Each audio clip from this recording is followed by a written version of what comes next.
For our audience out there who can relate to how I feel, like, I just freeze when people ask me, "What is it that I do? Why do I do it?" All of that. Like, what's the easiest way to get clarity on that? And then remember, yeah, someone asked me this, I should answer with this story.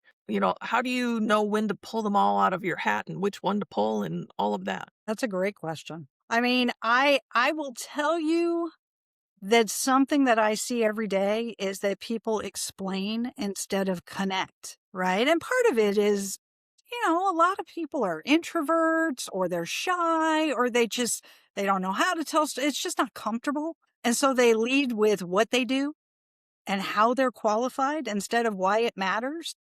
And so if I see an incredibly smart accountant talk for 5 minutes and still leave someone thinking I'm not quite sure how they would help me, as opposed to accountant B, C, and D, a good story will flip that.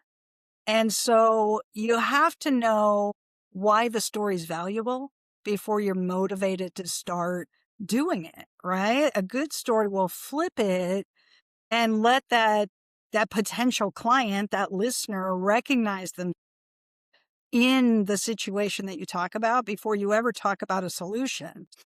You have attracted them before they ever hear you want to buy it, right? Because if you haven't connected, why on earth would they buy from you?